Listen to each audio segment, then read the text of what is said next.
जिन बच्चों को हमने पाल पोस कर बड़ा करा, उन बच्चों के पास भी हमारे पास बैठने का समय नहीं है। जिन बेटियों को हमने पाल पोस कर बड़ा करा, उन बेटियों के पास में भी हमारे पास बैठने का समय नहीं।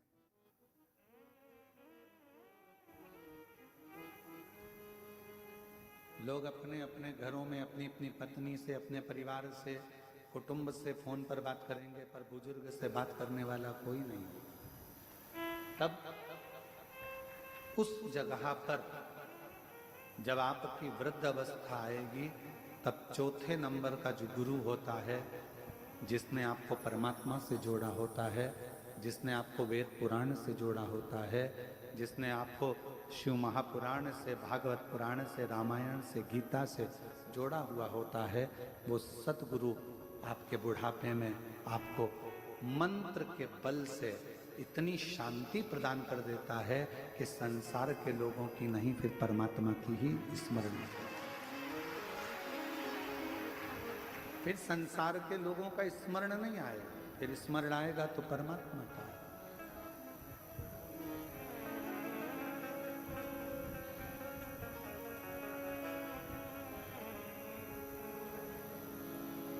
कोई स्मरण कराए, एक अवस्था के अनुसार परमात्मा की भक्ति को धारण करवाने के लिए गुरु का पद बहुत जरूरी है।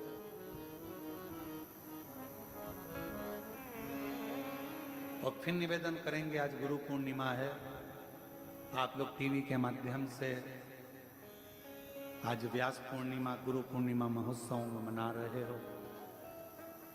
मान लो तुम्हारा भी कोई गुरु नहीं है ना, तो आज ही एक निर्णय करना और अपने घर में या शिवालय नजदीक में मंदिर हो, वहाँ थोड़ा सा जल चढ़ाकर श्री शिवाय नमस्तुभ्यम बोलकर शंकर जी को अपना गुरु बना लेना, शिव को।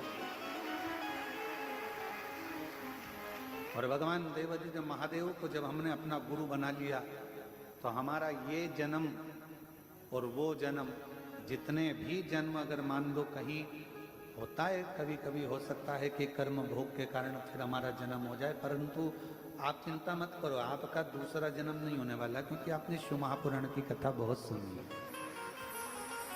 तो हम आपके लिए तो नहीं, परंतु हो किसी के लिए कि भाई ये जन्म वो जन्म, ना जाने कितने कितने जन्म, जो इस मृत्यु लोक में आप और हमको मिले।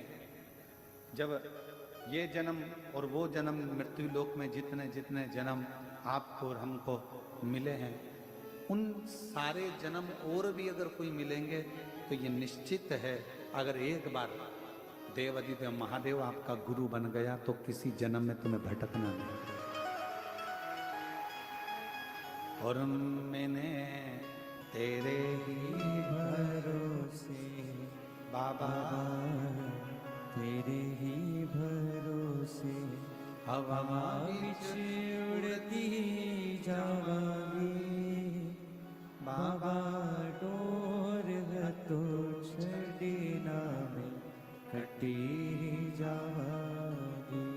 भोले मैं तेरी पतन शंभू, मैं तेरी पतन हवा विच उड़ती जावांगी बाबा, डोर तो शिव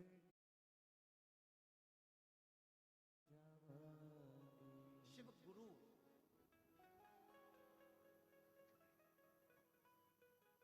वर्ष में केवल एक ही दिन होता होगा। हाँ, और जगह पर हम नहीं कह सकते कि और गुरु मंत्र पूरे साल मिलते हैं, अन्य जगह पर दिए जाते हैं, और भी गुरुजन वर्ष भर गुरु मंत्र देते हैं, पर कुबेरेश्वर धाम पर तो केवल एक ही दिन, केवल गुरु पूर्णिमा के दिन ही गुरु दीक्षा और शिव दीक्षा गई,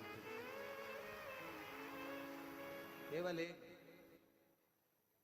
और शायद केवल एक ही दिन ऐसा होता होगा, शिव दीक्षा गुरु दीक्षा का दिन, जिस दिन आप लोग अपने हाथ से हमारे हाथ में श्रीफल देते होंगे और वो श्रीफल हम लेंगे। नहीं तो केवल एक गेहूं का दाना और श्रीफल आज के दिन हम आप लोगों से हाथ में झेल लेते, क्योंकि आज गुरु पूर्णिमा है, व्यास पूर्णिमा। बाकी का पूरा साल, पूरे वर्ष में ऐसा कोई दिन नहीं होगा जिस दिन हम आपसे हाथ में कुछ झेलते हो। केवल एक आज का दिन, गुरु पूर्णिमा। क्यों? क्योंकि उस दिन केवल श्रीफल या गेहूं का दाना देने के लिए कुबेरेश्वर धाम पर भक्त नहीं आता। उस दिन अपने भीतर के विकारों को मिटाने के लिए, अपना अहंकार, अपनी अभिमत्ता, अपना व्यसन, अपनी गलत आदतें, जब हम गुरु के हाथ में श्रीफल अन्न देते हैं तब हम अपनी पूरी गलतियों को गुरु के चरणों में छोड़ देते हैं। गुरु के चरण। इसलिए वर्ष भर में आप लोग जो लाखों की संख्या में आए हो, इतनी भीड़ जो हो रही है कुबेरेश्वर धाम पर, इतना भक्तों का सैलाब अगर कहीं देखने को मिलता है, शायद आप भी सोचते होंगे कि और भी जगह पर गुरु दीक्षा ली जा सकती है, पर कुबेरेश्वर धाम पर इतनी लंबी लाइन केवल गुरु मंत्र लेने के लिए, जो कि 3-3, 4-4, 5-5 घंटा, बल्कि हमारे हिसाब से तो सुबह से लेकर 10 बजे तक भी आप लोग लाइन में लगे हो तो लगभग 5-5, 6-6 घंटे लाइन में लग आप लोगों ने गुरु दीक्षा ली। इतनी लंबी लंबा लोगों ने इंतजार किया। और ईश्वर को पाना और गुरु को पाना कोई सरल नहीं है। जब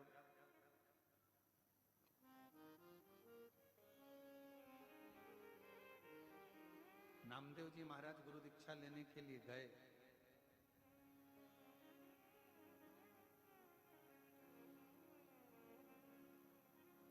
विशोबा थिएटर जी ने कहा, इतना भीड़ लगा हुआ है, गुरु दीक्षा लेने आए हैं, इनकी थोड़ी परीक्षा तो होना चाहिए। देव एक एक धर कर सबको। नामदेव जी ने कहा, हम यहाँ गुरु मंत्र लेने आए हैं, यहाँ हम कुछ महारथी खाने थोड़ी ना आए, हम तो गुरु दीक्षा लेने के लिए आए। और फिर अंत में विशोबा थिएटर जी ने कहा, एक काम करो कि सबको अंदर बुलाओ, जिसने धक्का खा लिया, जिसने मार खा ली। और नामदेव जी बाहर खड़े हुए थे तो विशोबा थिएटर जी ने बुलाकर पूछा, नामदेव क्या बात है? मैं गुरु मंत्र लेने के लिए आया था, पर इतना धक्का खाना, इतना परेशान होना, इतना कष्ट झेलना। विशोबा थिएटर जी ने कहा, नामदेव, जो गुरु के दरवाजे पर एक बार धक्का खा लेता है फिर वो दुनिया के धक्के कभी नहीं खाता।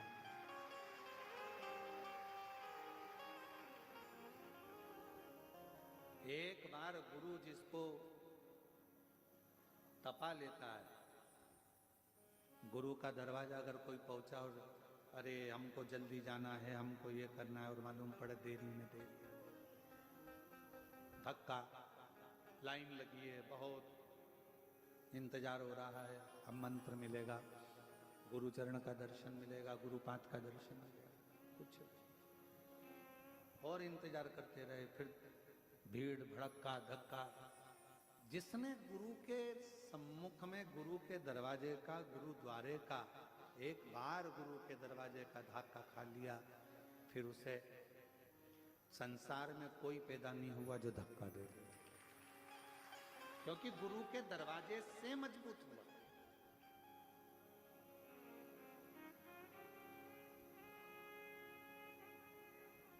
जो ब्राह्मण बच्चे गुरुकुल में पढ़ते हैं, उनको गुरुकुल में जाने पर कपड़े खुद धोइए, बर्तन मांजिए, भोजन बनाइए, सेवा करिए, झाड़ू लगाइए, पौधा लगाइए, वृक्षों में पानी दीजिए, सबके कपड़ों की घड़ी बनाइए, जाओ सेवा पर सेवा, सेवा पर सेवा। शिष्य से, ब्राह्मण बच्चों से जो गुरुकुल में रहते हैं उनसे गुरुजी करवाते। क्यों? क्योंकि गुरु के दरवाजे पर आया है तो थोड़ा धक्का खा लेगा, गुरु के दरवाजे पर आकर अगर मेहनत कर ली है, गुरु के दरवाजे पर आकर अगर सेवा कर ली है, तो निश्चित है कि ये दुनिया में बहुत आगे बढ़ जाएगा, इसको कोई रोकने वाला नहीं।